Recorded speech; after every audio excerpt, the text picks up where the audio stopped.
നിൽക്കാൻ reflector jacket ആവശ്യപ്പെട്ട് SP-യുടെ camp ഓഫീസിലേക്ക് വിളിച്ച പോലീസുകാരൻ കേട്ടത് അസഭ്യം തന്നെയാണ്. ഞാന് പെരുമ്പാവൂര് ട്രാഫിക് സ്റ്റേഷനിലായിട്ട് അവിടെ നിന്ന് കളമശ്ശേരിന്ന് അറ്റാച്ച് ചെയ്ത് ഇപ്പൊ ഡ്യൂട്ടി ചെയ്യുന്ന ട്രാഫിക് ഡ്യൂട്ടി ചെയ്യുന്ന പോലീസുകാരനാണ്.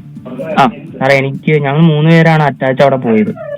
അപ്പൊ അതില് ഒരാൾക്ക് ജാക്കറ്റ് കിട്ടിയിട്ടില്ല, റിഫ്ലക്ടർ ജാക്കറ്റ് ഇല്ല. അപ്പൊ രാത്രി 6 മണിക്ക് ശേഷം അവിടെ റിഫ്ലക്ടർ ഇല്ലാണ്ട് ഡ്യൂട്ടി എടുക്കാൻ ഭയങ്കര പാടാണ്. വണ്ടി ഔഷധി പെരുമ്പാവൂരാണ് ഡ്യൂട്ടി ട്രാഫിക്. അപ്പൊ ട്രാഫിക് സ്റ്റേഷനിൽ ചോദിച്ചപ്പോ അവിടെ സാധനം ഇല്ല. ഉണ്ടായിരുന്ന 2 ഞങ്ങളുടെ 2 പേർക്ക് കൊടുത്തു, ഒരാൾക്ക് കിട്ടിയിട്ടില്ല. അത് എനിക്കാണ് കിട്ടാനുള്ളത്. അപ്പൊ ഇന്ന് ഡ്യൂട്ടി ഉള്ളതാണ്, നല്ല തിരക്കുള്ള സമയമാണ്. എനിക്ക് ജാക്കറ്റ് ഇല്ലാണ്ട് ഡ്യൂട്ടി ചെയ്യാൻ നല്ല വണ്ടിയും വന്ന് ഇടിച്ചു കഴിഞ്ഞാൽ പറഞ്ഞിട്ട് കാര്യമില്ല സാറേ. അപ്പോ അവർക്കറിയാൻ പാടില്ല, ട്രാഫിക് സ്റ്റേഷൻ അവർ ഇല്ലാത്തോണ്ടാണ്. അവരുള്ളത് ഞങ്ങൾക്ക് റെയിൻകോട്ടൊക്കെ തന്നു. പിന്നെ അവരാരോട് ചോദിക്കാൻ. ഞാനപ്പോ നോക്കിയപ്പോ SP ഓഫീസിൽ വിളിച്ചു പറയാം, എന്തായാലും ഇതിന്റെ പരിധിയിലല്ലോ. അപ്പൊ ഇന്ന് ഡ്യൂട്ടിക്ക് അപ്പൊ ജാക്കറ്റ് വേണമായിരുന്നു. അപ്പൊ അതിനുള്ള നടപടി ചെയ്യണം. അത് ട്രാഫിക് സ്റ്റേഷനിൽ വിളിച്ച് ട്രാഫിക് സ്റ്റേഷനിൽ ഇല്ല. അപ്പൊ പിന്നെ ഇതിന്റെ അണ്ടർ എല്ലാം SP അല്ലേ ഇതിന്റെ പറയുന്നത്? അങ്ങോട്ട് കേക്കടോ താൻ. SP അവിടെ കൊണ്ടുവന്ന് ഇയാൾക്ക് ജാക്കറ്റ് തരുമോ? അങ്ങോട്ട് പറയുന്നത് പറയുന്നത് അങ്ങോട്ട് മനസ്സിലാക്കൂ. താങ്കൾ ഒരു പോലീസുകാരനല്ലേ സാറേ? അത് ഇല്ലെങ്കിൽ പിന്നെ അത് എവിടെ ഇതിന്റെ അതോറിറ്റിയിലല്ലേ പറയണ്ടേ? അങ്ങോട്ട് പറയുന്നതൊന്നും മനസ്സിലാക്കടോ. ഏത് തെണ്ടിയെ വിളിക്കണെന്ന് അതിപ്പോ ഞാൻ കേട്ടൂല ഫോണില്. അതെന്ത് വർത്താനം പറഞ്ഞേ?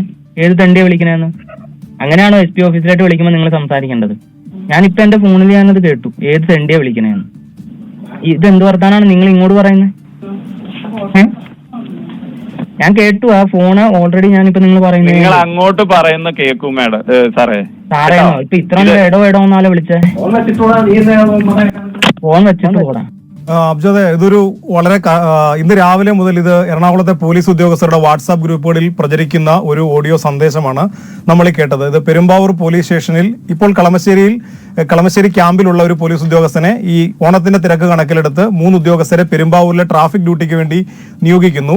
അവർക്ക് രാത്രിയും ഒക്കെ ഡ്യൂട്ടി ചെയ്യുന്നുണ്ട്. അപ്പോൾ ഒരു റിഫ്ലക്ടർ ഉള്ള ഒരു ജാക്കറ്റ് അവർക്ക് വേണമെന്ന് പറയുന്നതിൽ 3 പേരുള്ളതിൽ 2 പേർക്ക് കിട്ടി. ഇത് കിട്ടാത്ത 3-മനാണ് അവിടെ CIയോടൊന്ന് പറഞ്ഞിട്ട് ഞങ്ങളുടെ കയ്യിലില്ല, നിങ്ങൾ ഉദ്യോഗസ്ഥരോട് സംസാരിക്കുമെന്ന് പറഞ്ഞപ്പോൾ അദ്ദേഹം നേരെ ഫോണിൽ ഞാൻ മനസ്സിലാക്കുന്ന അനുസരിച്ച് ഗൂഗിളിൽ സെർച്ച് ചെയ്ത് നേരെ SP ഓഫീസിലെ നമ്പർ എടുക്കുന്നു. SP ഓഫീസിലേക്ക് ഫോൺ വിളിക്കുമ്പോൾ ആലുവ SP ഓഫീസാണ് എന്ന് പറഞ്ഞ് ഫോൺ എടുത്ത ശേഷം ഇപ്പോൾ അവർ നടത്തിയ ഒരു സംഭാഷണമാണ് നമ്മൾ ഈ കേട്ടത്. ന്യായമായും വളരെ നിഷ്കളങ്കമായിട്ടുമാണ് ആ പോലീസ് ഉദ്യോഗസ്ഥൻ സംസാരിക്കുന്നത്. പക്ഷേ മറുതലയ്ക്കൽ ആ ഫോൺ എടുത്ത ഉദ്യോഗസ്ഥൻ ഒരു മര്യാദയും ഇല്ലാതെ, അല്ലെങ്കിൽ ഒരു സഹപ്രവർത്തകനാണ് വിളിക്കുന്നത്, അവന്റെ അടിസ്ഥാനപരമായൊരു തൊഴിൽ പ്രശ്നം മേലുദ്യോഗസ്ഥരെ ശ്രദ്ധയിൽപ്പെടുത്താൻ വേണ്ടിയാണ് വിളിക്കുന്നത് എന്നുള്ളൊരു പരിഗണന പോലും കൊടുക്കാതെയുള്ള ഒരു പദപ്രയോഗമാണ് നടത്തിയത്. എന്തായാലും ഈ ഓഡിയോ സംഭാഷണം പോലീസുകാരുടെ വാട്സാപ്പ് ഗ്രൂപ്പിൽ നിന്നാണ് നമുക്ക് കിട്ടിയത്.